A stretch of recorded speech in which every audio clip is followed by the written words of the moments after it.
Pathophysiology of hydrocephalus हम definition देखते हैं। Abnormal accumulation of cerebrospinal fluid with in the brain ventricles. ठीक है, तो ये हमारी पूरी डेफिनेशन है कि यहाँ पर एबनॉर्मल कलेक्शन होता है सीएसएफ का वेंट्रिकल्स के अंदर, उससे क्या होता है कि हाइड्रोसिफेलस का फॉर्मेशन होता है। तो आइए हम देखते हैं डिटेल में। सेरेब्रोस्पाइनल फ्लूइड सर्कुलेशन, आप सबको पता ही है कि सीएसएफ प्रोडक्शन कहाँ से होता है, कोरोइड प्लेक्सस से। जो कोरोइड प्लेक्सस कहाँ पर प्रेजेंट होता है, हमारे वेंट्रिकल्स में।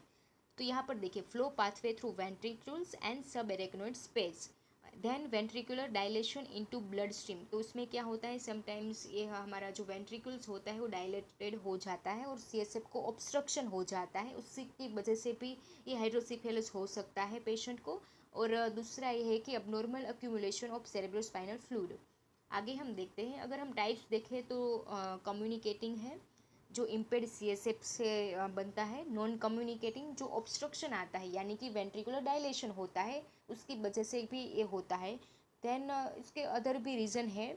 उसके बाद हम देखते हैं ऑब्स्ट्रक्शन ऑफ सीएसएफ फ्लो, उससे क्या होगा, इम्पेड एब्जॉर्प्शन एंड ओवर प्रोडक्शन। यानी कि अगर हम सिम्टम्स की बात करें तो ये अलग अलग सिम्टम्स प्रेजेंट करते हैं। आप देख सकते हैं infants, elderly and adult. Adult में हम देखें तो उसमें बैलेंस प्रॉब्लम ज़्यादा आएगी, headache, nausea, vomiting, gait problem आ सकती है। ठीक है, और मसल वीकनेस भी पेशेंट को होगी, मेनली लोअर लिम्ब।